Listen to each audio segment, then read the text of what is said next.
An encounter of a special kind.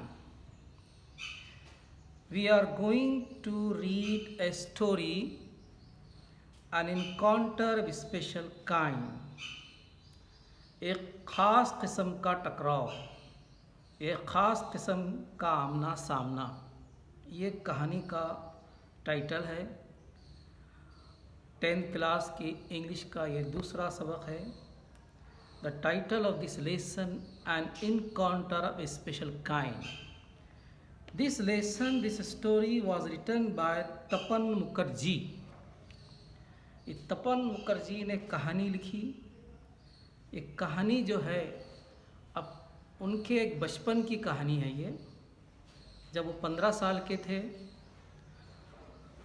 छुट्टियां गुजारने के लिए वेस्ट बंगाल रानीगंज में जाते हैं। अपने पापा अपने भाई बहनों के साथ छुट्टियां गुजारते हैं। तो एक छोटा सा वाक़या इस कहानी में, एन इनकाउंटर स्पेशल काइंड में राइटर ने मेंशन किया है। The writer says that his father was medical professional working for private company in Raniganj in West Bengal। Writer कहता है कि उसके वालिद एक मेडिकल प्रोफेशनल में काम करते थे, कंपनी में काम करते थे, और रानीगंज जो वेस्ट बंगाल का इलाका है वहाँ रहते थे, और वहाँ उनको घर भी दिया गया था।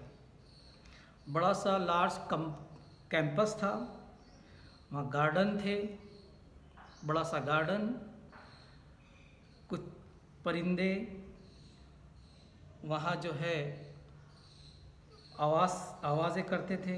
And there are many species of birds, और परिंदों की कई किस्म थी। बहुत ही नेचुरल प्लेस था। So this was the scene of Raniganj in West Bengal, and the narrator, the speaker, and his father and his family was house। उनकी family उस कैंपस में रहते थे।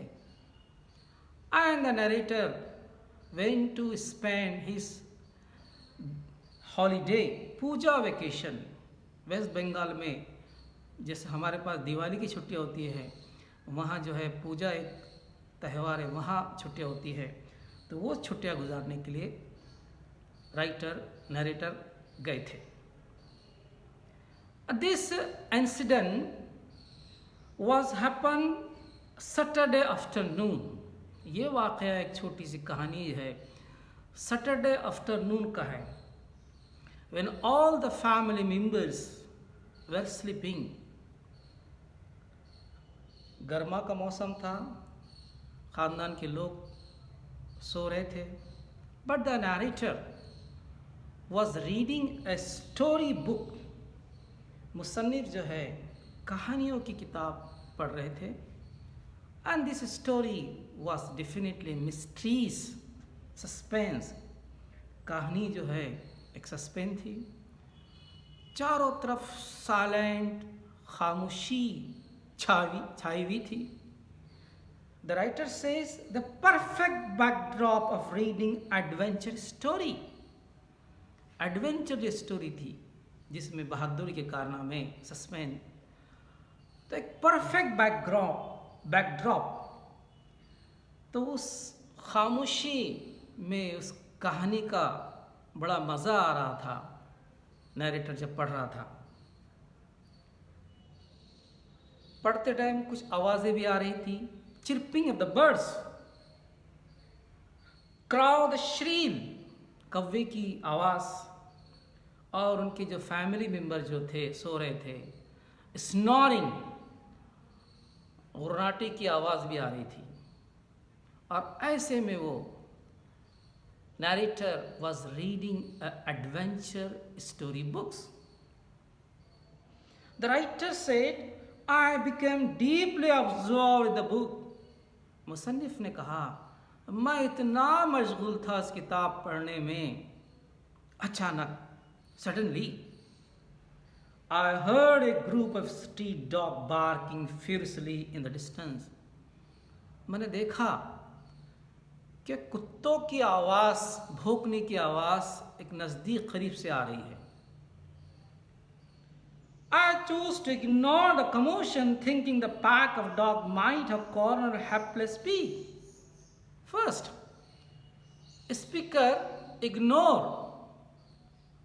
स्पीकर ने इग्नोर किया आवाज़ को. शायद हो सकता एक पिग को कुत्तों ने घेर लिया है और उसे भौंक रहे हैं. राइटर ने ऐसा समझा. But the sound was so aggressive and alarm cawing of flock crows added to cacophony.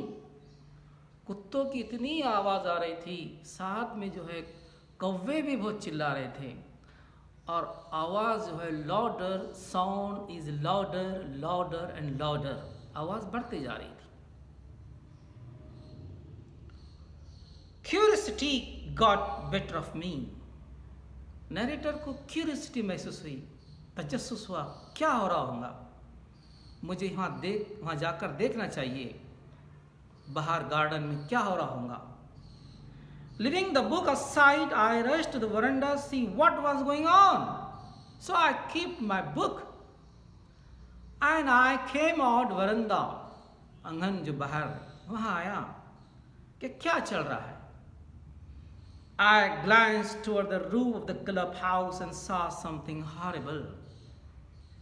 Narrator ने देखा क्लब हाउस में जहाँ लोग जमा होते, कुछ खेलते, एक्सरसाइज करते, तो एक बड़ा सा गार्डन में क्लब हाउस भी था. तो क्लब हाउस के छत पर क्या देखता है, रूफ पर हॉरिबल, खतरनाक, भयानक चीज. A big male langur, apparently the leader of group, was holding a baby langur in his hand and mercilessly biting all over with definite intent to kill. एक बड़ा सा लंगूर, बड़ा सा बंदर, शायद वो बंदरों का एक लीडर था होगा, उसके हाथ में एक छोटा सा बेबी लंगूर, बंदर का छोटा सा बच्चा पकड़ा हुआ है. एंड बाइटिंग, काट रहा है, मार रहा है. And definitely he wanted to kill the baby. वो बड़ा सा बंदर उस छोटे से बच्चे को मार रहा है और उसका इरादा है उसको कत्ल कर देना.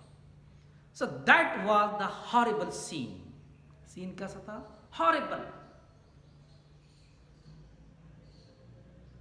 The helpless mother of the baby and other laser member of Langur group was scattered on the roof of the building nearby watching the baby being killed.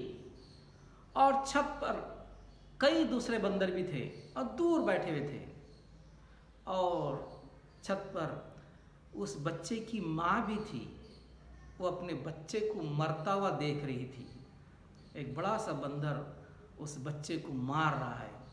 The mother of the baby was watching helplessly. देख रही है. I recall the tribal custom in an animal clan according to which a dominated male usually does not allow another male baby or adult to survive within his group. Narrator जब देखा तो narrator को एक बात याद आ गई, writer को एक बात याद आ गई. क्या बंदर में, लंगूर में कस्टम है, एक रिवाज है कि किसी ग्रुप में मेल लंगूर, मादा बंदर पैदा होता है तो बड़ा जो लंगूर उसे मार देता है. So that was the custom. What was the custom? An animal clan according to which a dominated male usually does not another male baby or adult to survive within group. जिस ग्रुप में, जिस बंदरों के group में mail बंदर पैदा होता है तो बड़ा जो लीडर होता है मेल उस बंदरों का, उस मेल बंदर को, वो बच्चे को मार देता है. दैट वाज द कस्टम, एक रिवाज था. तो नरेटर रिकॉल, नरेटर को याद आ गई बात, शायद वो बड़ा बंदर, वो छोटा बेबी, शायद वो भी नर होगा, मेल होगा, उसको मार रहा है। उसको राइटर को बात समझ में आई। Without losing any time, I gathered a sturdy stick on hand, hurled piece of stone at the mouldering langur. Writer ने सोचा, मुझे उस बेबी बंदर को बचाना है, उस बेबी लंगूर को बचाना है।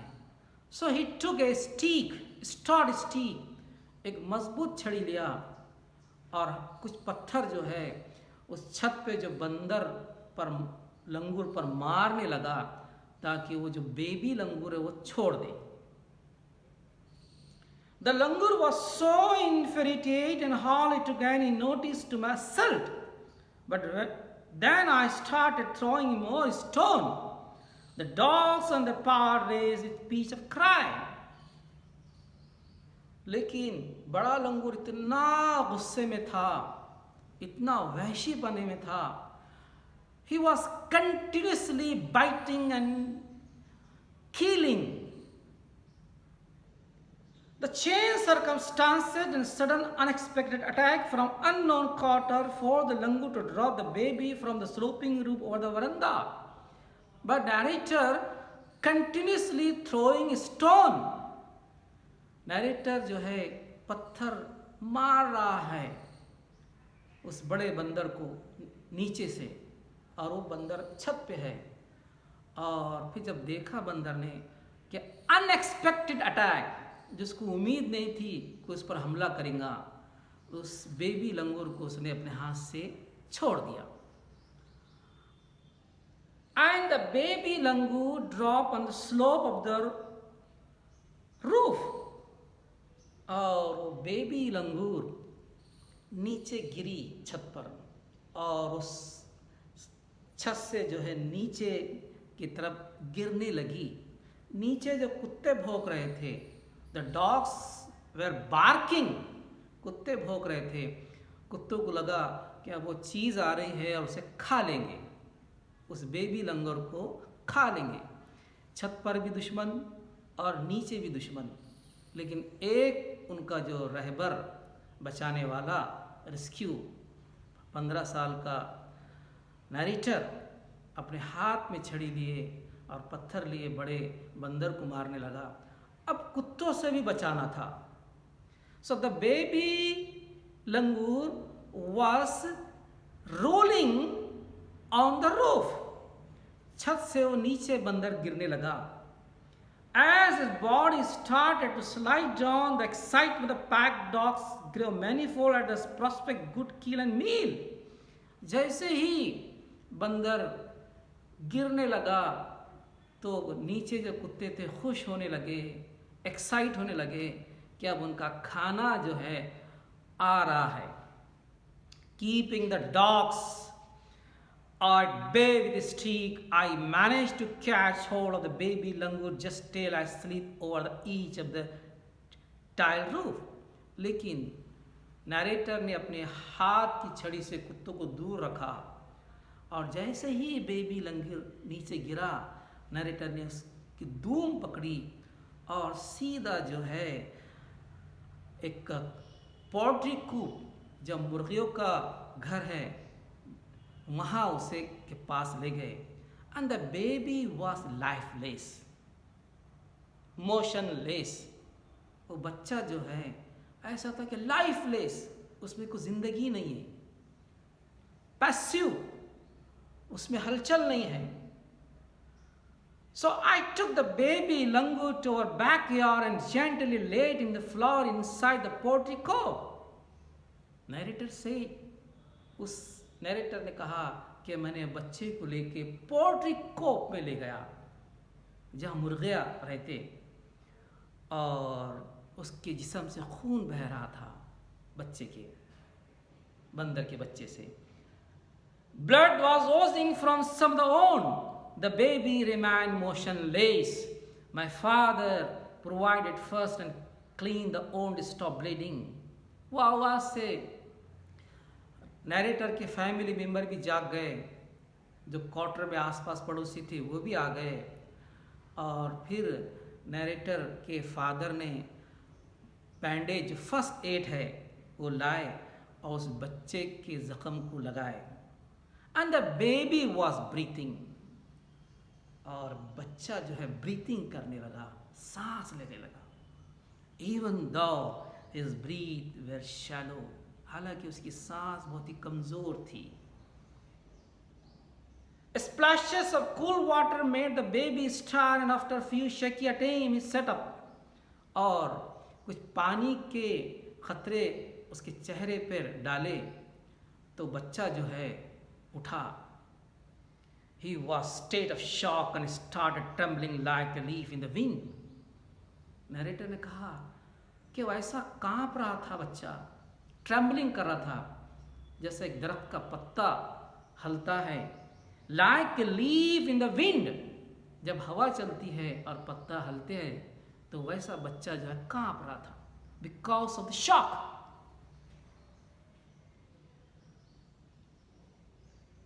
His two little twinkling eyes swelled up tears and started to sob the muffled cry.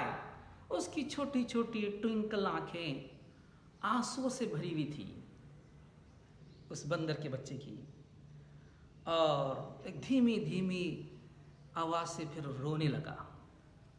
तो नरेटर ने offer A peel a banana which is accepted unsteady hand and began taking hesitant bite. फिर narrator ने एक केला, छिलके वाला केला उस बंदर के बच्चे को दिया, बेबी को दिया, और उस बच्चे ने अपने अनस्टडी हाथों से जो शेकिंग कर रहे थे, हाथ कांप रहे थे, उसको पकड़ा और बाइटिंग थोड़ा खाने लगा। So my attention was fixed. Narrator says, मेरी तवज्जो सारी उस बच्चे पे थी, लेकिन जब मैंने देखा कि मुझे कोई चीज देख रही है, वो क्या चीज थी, कौन देख रहा था? I had uncanny feeling of being watched. मुझे लगा uncanny feeling, एक अजीब नजरों से कोई देख रहा है, और uncanny feeling, ऐसा एहसास, स्ट्रेन, अजीब। और वो कौन था? उस बच्चे की माँ थी। वो दूर से देख रही है कि उसका बच्चा जिंदा है। बच्चे को जो बैंडेज लगाया गया, पानी स्प्लैश किया गया, केला दिया गया, उसको लगा कि कोई उसका जो है महफिज, गाइड है, हिफाजत करने वाला है। There sat a mother languid kitchen roof, where she was sitting on the roof, kitchen roof. Kitchen roof पे माँ बैठी है और राइट नरेटर नीचे जो है पोट्री कप के पास बैठे हैं। She simply sat there quietly, as convinced that no harm was being done her to her child. वो खामोश बैठी है माँ, उसको लगा कि अब उसके बच्चे को कोई नुकसान पहुंचाने वाला नहीं है। Meanwhile the baby is saying the prisoners her mother. कुछ देर के बाद बच्चे को एहसास हुआ कि उसकी माँ देख रही है, और जैसे ही माँ को देखा बच्चे ने रोना शुरू किया। Started sob and crying a little louder. I retreated from the door of the coop to allow mother access her baby. Narrator थोड़ा बाजू हट गया और उसकी माँ जो है किचन रूफ से नीचे उतरी और फिर अपने बच्चे को पिकअप किया और ऊपर एक चंद सेकंड में जो होता लेकर चली गई। Immediately the mother descended on the floor of the coop and picked up the baby in her arms. She gave the baby through the body inspection to check his injuries and then cuddled him tightly in bosom. बच्चे को pickup किया माँ ने।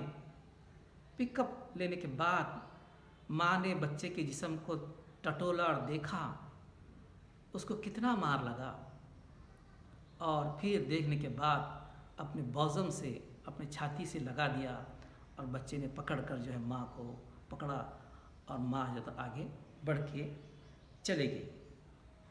The baby found great solace in her caring arms. और जो बच्चा जो है माँ की गोद में चला गया, उसे सुकून महसूस हुआ, solace, peace. The mother sat still with the baby in her lap for a few minutes. It was almost as if she was pondering over an option and trying to figure out how she could keep the baby safe from further assault. और कुछ देर तक बच्चा अपनी माँ के गोद में, और माँ देखने लगी अब उसको और बड़े जो बंदर जो था मार रहा था, मेल लंगूर, उससे बचाना था और उसको ऐसी जगह जाना था उस बड़े लंगूर से बचने के लिए ताकि उसका बच्चा सेफ रहे असल्ट से, हमले से. और चंद मिनट के बाद, few seconds, I cannot forget straight into my eyes. देखा क्या बेबी लंगूर और उसकी माँ जो है नैरेटर को देख रही है, और नैरेटर कहता है आज तक मैं उसकी माँ की आँख को नहीं भूल पाया. I cannot forget the look in her eyes. उसकी आँखों में एक ऐसी चीज़ थी, I cannot forget, मैं भूल नहीं पाया. क्या चीज़ थी? Even today I cannot forget the look in her eyes, showing silent gratitude to me for saving her child. उसकी आंखों में gratitude, शुक्र, thanks, शुक्रगुजारी थी. वो अपनी आंखों के जरिए नैरेटर को बता रही है कि शुक्रिया कि तुमने मेरे बच्चे को बचाया. Thanks to saving my child.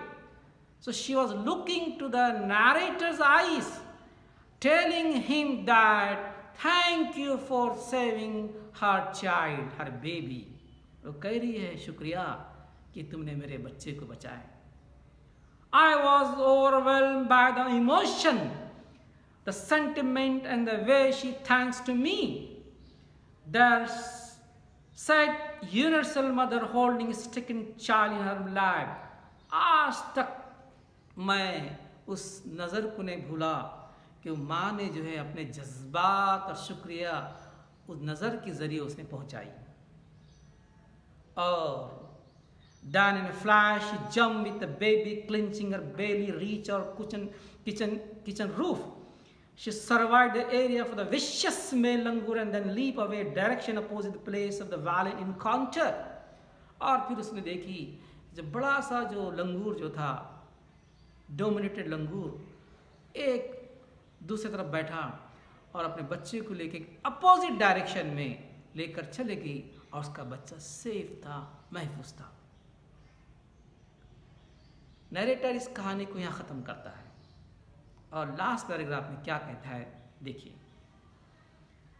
The brief meeting with the mother and a baby langur convinced me that interspecies communication and mutual trust indeed reality, and should anyone strike the right chord and relationship hum into action.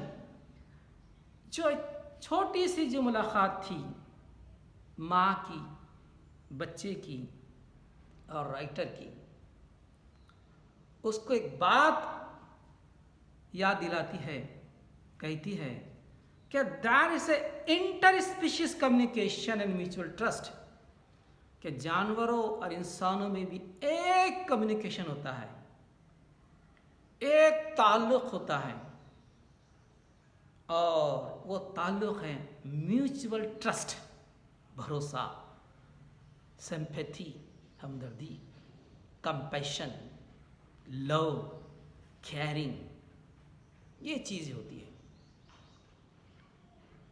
The narrator says, the mother langur showed me that food was not the only means of communication between man and animal.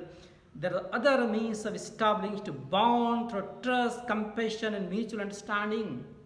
माँ ने बता दिया सिर्फ ग़िज़ा ही, खाना ही इंसानों और जानवरों के रिश्तों को जोड़ता नहीं. Means food is not a means of communication. ग़िज़ा ही जो है कम्युनिकेशन का ज़रिया नहीं है, बातचीत का ज़रिया नहीं है, राब्ते का ज़रिया नहीं है जानवरों में और इंसानों में, बल्कि और है। और वो क्या था? ट्रस्ट, भरोसा, compassion and mutual understanding. Compassion, रहमदिली, सिंपैथी और म्यूचुअल अंडरस्टैंडिंग, एक दूसरे की समझ।